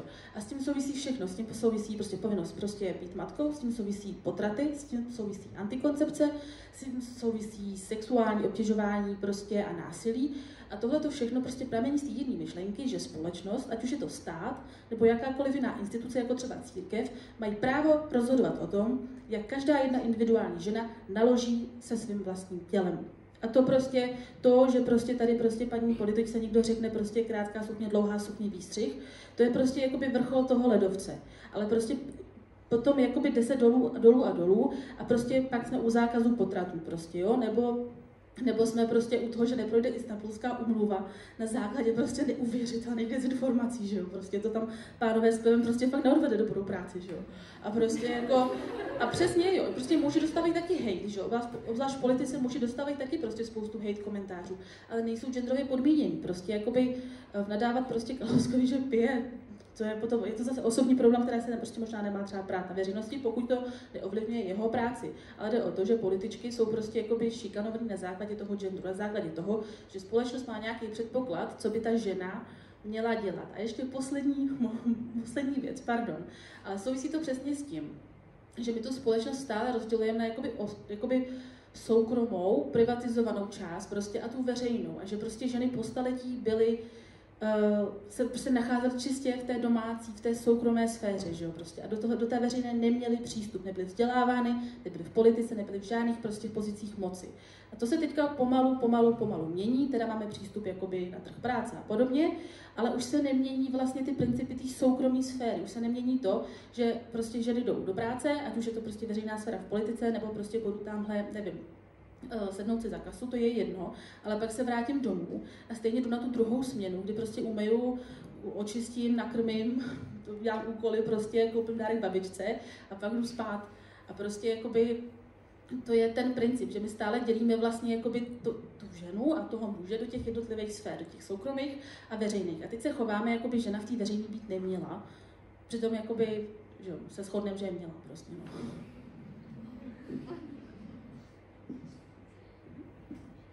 Já se omlouvám, já to tady opravdu se zájmem poslouchám a říkám si, jako kdyby jsme se tady sešli proto, aby jsme si stěžovali.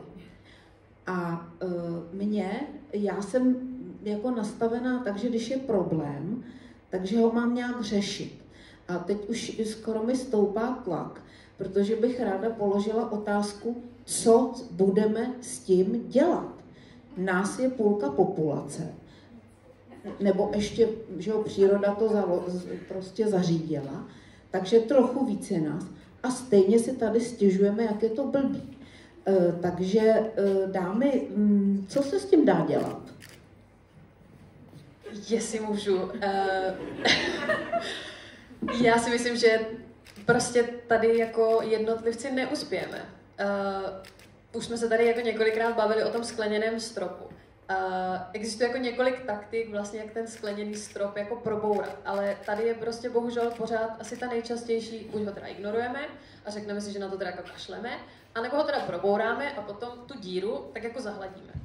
A protože to děláme vlastně pro sebe a už nám často jako nezbývá energie třeba vytáhnout ještě někoho jako za náma. A já si myslím, že tahle taktika tady je prostě těch posledních 30 let od revoluce. A že jo, my musíme sami prostě hledat způsoby, jak se s tím vyrovnat, ale my to jako individuality prostě nevyřešíme. A tady musí být tlak jak ze spodu, tak prostě z vrchu. A ty dva tlaky se musí jako potkat, ale to fakt musí být prostě společenská změna. Ženy to musí to chtít i muži. My musíme zapojit tady do tohohle z toho problému i muže. A prostě ty dva tlaky se musí potkat, musí chtít naše politická reprezentace a musí chtít společnost, protože když budou prostě proti sobě, a vidíme to třeba i v otázce teďka manželství pro všechny, já mám pocit, že ta společnost to chce, ale zase prostě proti tomu stojí ta politická reprezentace. Takže my se musíme dostat do nějakého bodu zlomu historického, kdy se nám potkají tady tyhle dvě věci a potom to půjde. Ale myslím si, že fakt jako individuálně to prostě nevyřešíme a musíme se spojovat. Já bych dodala, že spojovat samozřejmě souhlasím naprosto, děkuji za řešení, ale nesouhlasím s tou věcí, že jako individuálně neuspějeme. Já si myslím, že právě naopak, ještě když k tomu všemu, co jste řekla, dodáme ještě individuální osobní práce, kde my pokaždý, když uvidíme nebo uslyšíme přesně tak, jak jsme si říkali s paní ředitelkou, slyšela jsem ten kec v tramvajce a místo toho, abych sklopila uši a začala si říkat, Ježišmarja, to je hrozné, já si povím, je to jeho názor, já ale mám svůj a postavím si za svůj názor. A pokaždý vytrvále se postavím za svůj názor, tak já jako individ ustojím tento tlak. A pomůžu potom případně při společenských akcích, při společných diskuzích, debatech se postavit za svůj názor a vyjadřit a ukázat, jak já v to věřím a tím pádem, že to se dá dosáhnout. A jestli každý z nás bude takhle věřit, někdo mi řekl na nějakých debatách, že to je idealistický pohled. Ano, je idealistické, ale třeba Gandhi toho dosáhl. Sice zkrachoval pak na něčem jiným, ale ukázal, že to funguje. Jo? Funguje to. Každá oceán se skládá z kapek. Každá kapka je součástí oceánu. Takže když budeme v tohle věřit, tak potom jako na těch společenských akcích uspějeme mnohem víc. A když sami v sobě nebudeme v tohle věřit, tak potom se nepřipojíme k žádnému hnutí. Jo? Takže stát si za svým. Prostě věřit svoji unikátnost, věřit, že jsme všichni rovní, zasloužíme se absolutně stejně tak, jako každý z nás právo volby, právo být takovými, jaký jsme. A jakou máme postavu, to je taky naše právo. A jestli někdo má kvůli tomu nějaký hejt, tak třeba mě pomáhalo na ty hejty, ne, že bych jich zažila tolik, ale když jsem třeba jako zažila vůči někomu, anebo i občas vůči sobě třeba od své maminky, že jsem příliš hubená zas naopak, jo, že nemám žádné prsa, tak já jsem si říkala, no ale já prostě miluji svoje tělo, mně se to líbí, mně to vyhovuje, já se mám ráda taková, jaká jsem. Takže prostě věřit sami sobě a připomínat, že vy máte nejvyšší hodnotu už jenom tím, že dýcháte a že jste. Všechno ostatní, to už jsou detaily. Já ještě potřebuju nutně doplnit to, že tady sedí sál plnej skoro jenom mladých lidí. A já si myslím, že se to posouvá v té společnosti. Že to není tak, že by tady byla prostě nějaká masa, která si myslí jenom to ošklivý, o čem jsme tady mluvili. Já vidím naše studentky, naše studenty a věřím tomu, že tam jako je ta budoucnost, že mně se dokonce tady v jednu chvíli chtělo říct, jak jste popisovali ty ošklivý muže, tak jsem vám chtěla říct, oni vymřou. Protože to zrovna všichni byli, jste říkali, že byli už docela letitý. Tak věřím opravdu zlepšuje se to. A já myslím celou dobu, co holky jako nastavily tohle téma, tak myslím na to, jak se to za těch 100, dejme tomu 30 let, opravdu změnilo. Takže když přidáme všichni svůj dílek plus teda političky, všichni manažéři a lidi, kteří ovlivňují svět, tak věřím tomu, že se to posune. Přesně. A já si myslím, že to, protože jsem z té výchovy, tak já myslím, že je to i k nějaké výchově k respektu jednoho k druhému, že to je stejný v obou pohlavích, prostě jsme lidi a máme si jeden druhýho vážit a taky k němu tak přistupovat.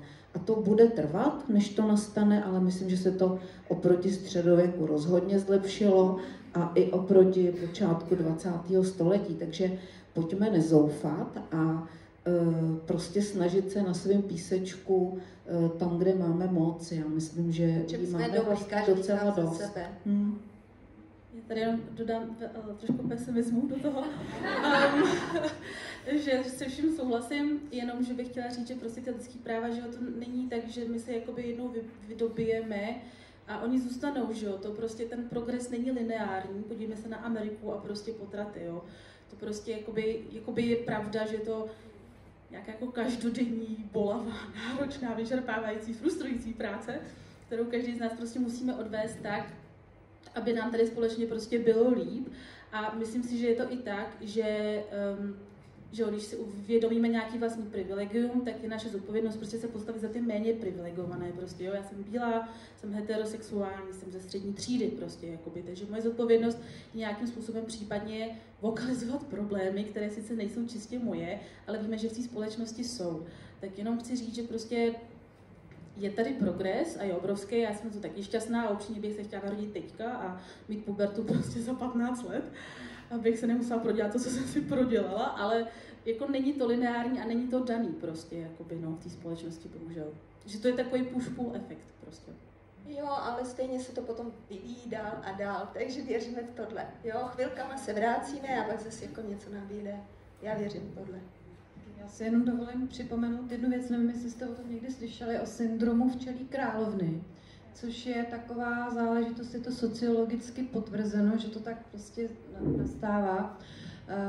Ve chvíli, kdy máte kolektivy, ve kterém je nižší zastoupení žen méně než 30%, což je třeba jako Senát například. Nebo představte si, že na ústavním soudě ještě donedávna byla z 15 soudců jenom jedna žena, což je prostě vlastně jako už i ostuda, bych řekla.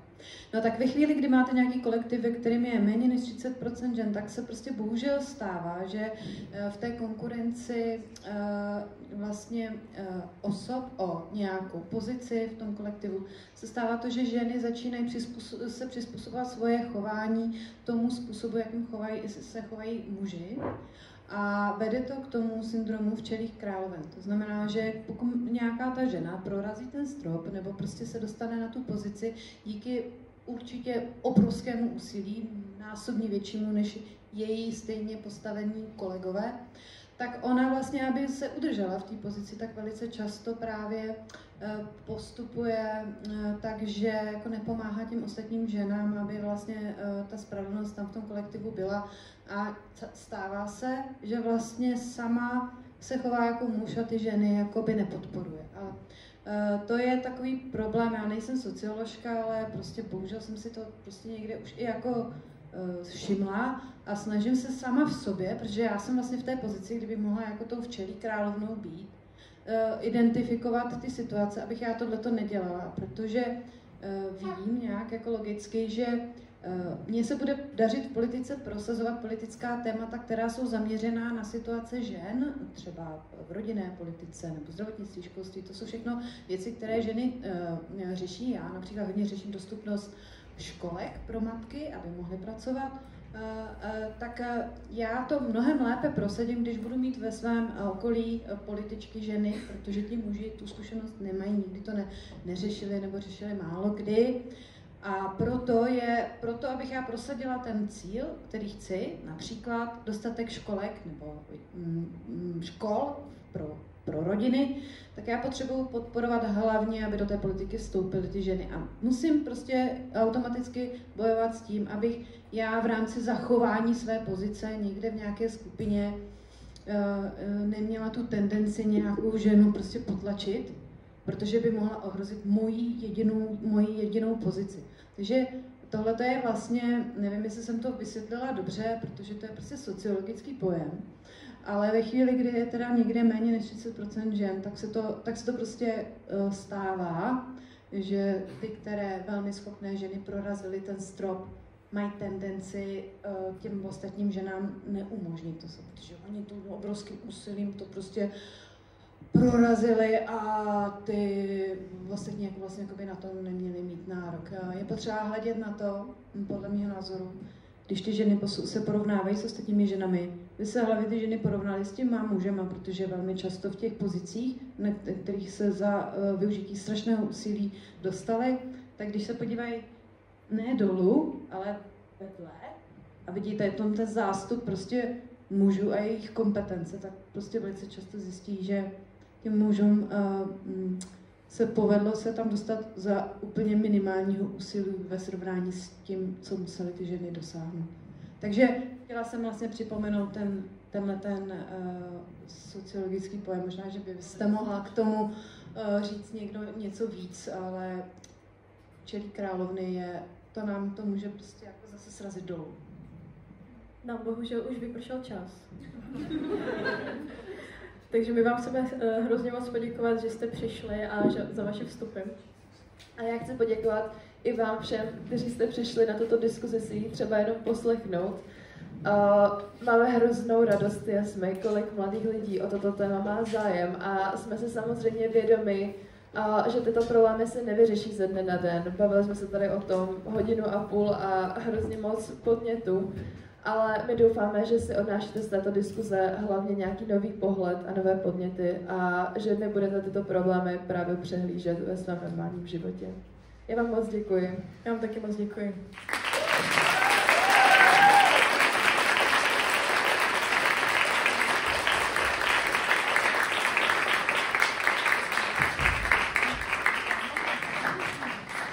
Tady máme právě takovýto příklad krásný. Ano, a děkujeme za super projekt a organizaci.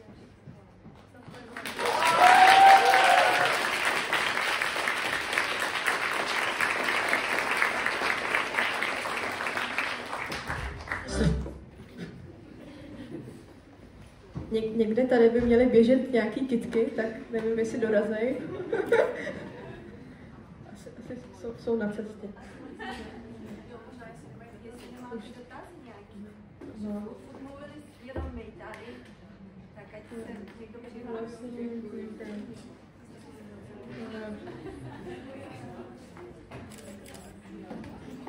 Nevím, jestli už jako právě nemáme, jsme to úplně vyčerpali. Tak prej dotazy můžete ještě individuálně. Jo, ještě tak můžeme jeden dotaz. No, Lauro, chce dotaz?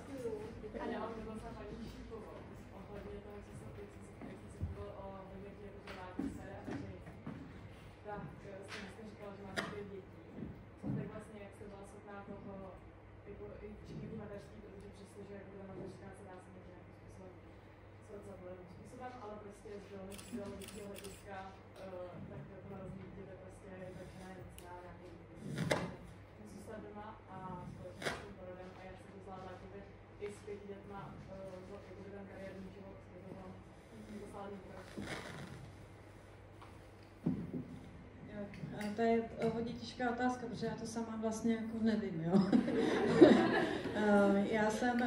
Můj život je takový trošku jakoby jinak poskládaný, než jako tak nějak to bývá obvykle. Já jsem vlastně vystudovala vysokou školu,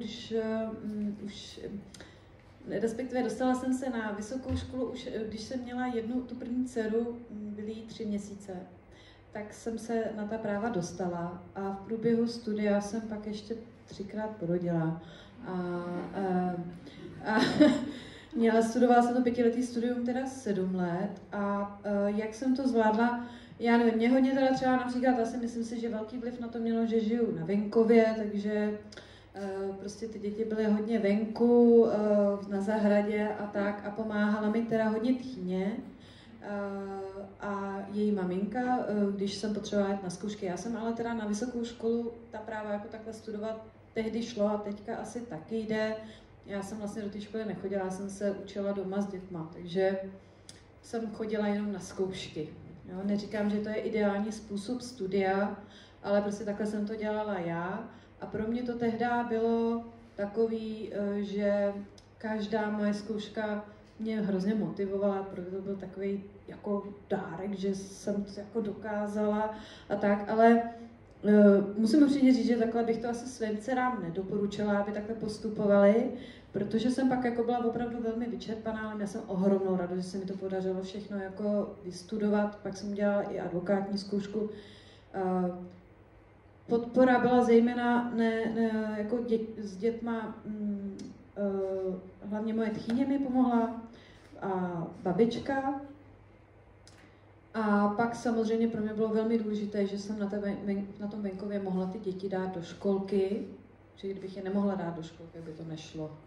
A oni jsou teda z těch populačně slabších ročníků, jo. A já mám teda ty první dcery, pak mi to jako, pak ty poslední děti už jsou z těch silnějších ročníků, že já mám velmi dobré jako demografické prostě jako zkušenosti s tím dostatkem škol a školek a teďka zase už jako středních škol, že prostě tu statistiku v té hlavě mám, ale musím upřímně říct, že je potřeba opravdu matkám a jako samozřejmě i otcům, ale pomáhat, aby to dokázali tohle skloubit, protože, jak tady bylo řečeno, nesmíme mrhat těma talentama, co tady prostě máme a tak. Tak nevím, jestli jsem odpověděla na vaši otázku. Já to vlastně úplně přesně nevím na ten jako odpověď, jenom takový nějaký mlhavý body k tomu.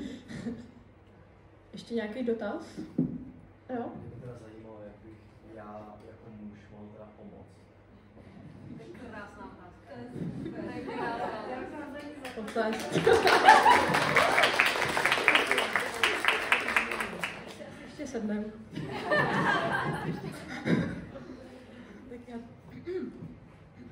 Tak já to načnu, tu odpověď.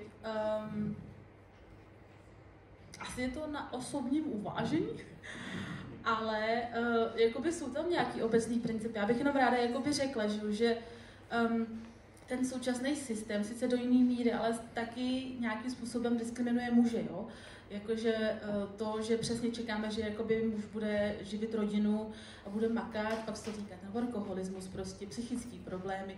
Kluci nebo muži si prostě nemůžou říct, že jsou vyčerpaný, unavení, že něco bolí, že něco trápí, protože očekáváme, že jediný pocit, který jako budou projevovat, je buď agrese prostě, nebo vztek. Ale nečekáme, že prostě se nám zhroutějí na klíně a budou prečet, že jo? Protože pak nejsou dostatečně chlapy, pak nám z toho vzniká přesně takový ten, abychom to ještě prohloubili trošku, že odbíhám trošku od toho, že? Tak jakoby, že potom vzniká nějaký ten předpoklad té pravý maskulinity, toho pravýho muže a na základě toho potom třeba diskriminujeme právě třeba gay muže, že jo? Protože ty jako nejsou ty pořádný chlapáci, že jo? Jsou jako zženštilí, takže jsou vlastně na nějaký ty hierarchie moci vlastně níž, než jako doopravdoví muži. Ale za mě, co můžete udělat, je zkusit si nějak sám v sobě třeba trackovat tyhle ty věci, prostě pokud jako cítíte, že byste něco neměl, nebo že prostě nějaký pocit v sobě potlačujete, tak si říct proč, jakoby, kde se to ve mně vzalo, prostě je to společnost, je to něco psychického a takhle. A jak se můžete chovat vůči ženám a vlastně jakoby jiným skupinám ve společnosti, které nejsou v tak vysokém postavení společenském jako muži v současnosti. Jakoby je to asi poslouchat, ptát se, ať už je to, což je třeba jako sféra, který jsme se vůbec nedotkli, prostě, ať už je to prostě v sexu, tak prostě tam je potřeba se extrémně ptát na věci, že jo, to teďka prostě máme, že jo, redefinici znásilnění, řešíme a tak. A je to reálně prostě fakt jako dát ten prostor, že jako ono velice často, pokud jako jste 20 let vychovávan v tom, že máte sedět a mlčet a usmívat se a být hezký, tak prostě potom si to slovo nevezmete, což teďka vypadá, že teda mi to nedemonstrujeme úplně dobře, ale jakoby prostě dát ten prostor. Mně jakoby přijde, že v té společnosti a v tom veřejném prostoru jsou ty mužský hlasy extrémně slyšet, protože oni jsou zvyklí křičet, protože čekáme, že budou agresivní, že budou dominantní, že budou prostě prosazovat ten svůj názor a protože prostě od malička učíme, že je to validní ten jejich názor a ženy tak moc ne. Takže jakoby mně přijde, že jako v jakýkoliv diskuzi to všechno začíná tím, že dáme prostě prostor odlišným zkušenostem a odlišným hlasům v té společnosti, než je čistě ten mužský. A my pak samozřejmě můžeme zase jako zpětně naslouchat prostě to, co trápí muže v v tomhle systému, že, který je taky utlačuje, i když ne znova do takové míry. Já mám tip jeden, jo? Já vám moc děkuji za ten dotaz. My třeba, já jsem minulý rok zaštiťovala akci Genderman, která je vlastně jako strašně nespravedlivá vůči ženám, jak by se dalo říct, ale vlastně není. Genderman je akce, kterou pořádá Otevřená společnost. Možná to sledujte, abyste třeba se mohl poučit, jak mohou muži pomáhat ženám v té rovnoprávnosti. Ono vlastně jde o to, aby ty muži jakoby ukročili a dali prostor ženám a vlastně jako sami ustoupili z těch vydobitých pozic trošku. Jako je to nepříjemný a málo který muž vlastně jakoby to chce udělat. Proto je tato cena Genderman, která oceňuje muže, kteří udělali něco na poli prosazování ženských práv. Na to se podívejte na webu. A jinak já si myslím, že vy, asi nevím úplně přesně, čím se zabýváte, ale jestli třeba jste aktivní v nějakých aktivitách nebo něco tak, nějakých prostě spolcích nebo tak, tak je dobrý, když muži dbají na to, aby při těch nějakých akcích byly třeba panely vyvážený, ne jako tady teda. Aby prostě opravdu ty ženy, které, nebo prostě kamarádky, nebo tak, aby tam opravdu bylo dostatečné množství žen, které se k té věci můžou vyjádřit, nebo abyste prostě na těch viditelných pozicích nebyli prostě jenom ty kluci. Ale úplně nevím, třeba tohle to byl jenom nějaký návod, co byste mohli dělat. A sledujte podle mě Gendermana roku. A můžeme si ve škole udělat na to panel. Já bych ještě taky dodala jednu věc. Už jenom to, že takhle přemýšlíte, je super.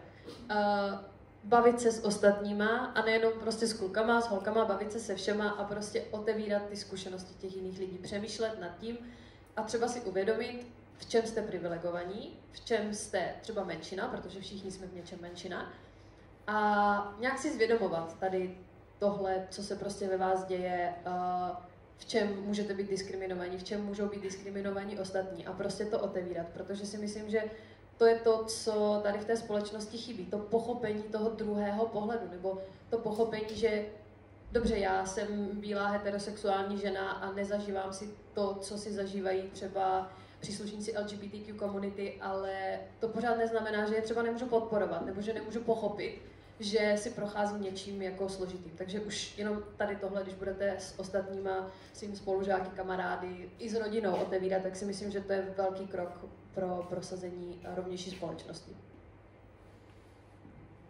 A ještě ze zkušeností, tím, že koučuju ty top manažerky, které mají ty vedoucí pozice, a tím pádem vlastně velmi často u těch žen ty muži přebírají třeba, dejme tomu, takovou mateřskou, jo? Že zůstávají doma s dětma a nevidějí v tom žádnou ostudu. Prostě pokud se dohodli oba dva rovnocenně, že tu ženu baví víc prostě vydělávat a živit penězma a toho chlapa naopak si hrát s dětma, no tak proč ne? A velmi často ty osvícené muže stály za těma vedoucíma ženama, který byly, a potkala jsem je i osobně, skoro každýho, takže to nejsou žádný ňoumové nebo nějaký takový, jo, protože člověk stereotypně i hned nějak to zařadí, že jo. Ne, to jsou absolutně důstojní chlapáci, kteří jsou nádherní, ale přitom dokázali vlastně se podělit o to rovnocennost, jo. Takže i takhle třeba. Já bych k tomu možná ještě dodala vyloženě jako call it out ve chvíli, kdy prostě jste v nějaký skupince kamarádů a nějaký kamarádi tam jako zaznívají prostě nějaký sexistický komentáře nebo něco takového, tak je jako hodně snadný, dokážu se představit jako být kluk v takové skupince, kde je třeba víc kluků a ty kluci tam něco takového jedou, jako je asi snadný sklouznout do toho jako jo, prostě poplácat se po rameni a přejít to. Ale určitě je jako skvělý se prostě zastat, jako vyhlásit to, jakmile slyším prostě kohokoliv, nějaký sexistický komentář, tak jako nepoplácat se po ramenou a říct si, jaký jsme chlapáci, ale opravdu jako říct, hele kámo, tak tohle asi není v pohodě říkat, nebo jako takhle by zase neměl mluvit a tak podobně. Takže jako můžete jít i do akce, ale určitě je super celkově jako poslouchat, slyšet ty zkušenosti jiný a Zpravidla se jako lidi ty věci neuvědomují, dokud se to nestane přímo jim, anebo někomu jejich blízkému, takže se ptejte i svých blízkých. Takže za mě asi tak. Děkujeme.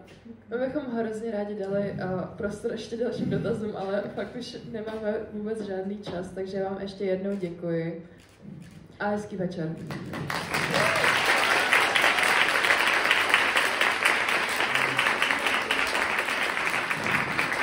Super. Jo, povedlo se to.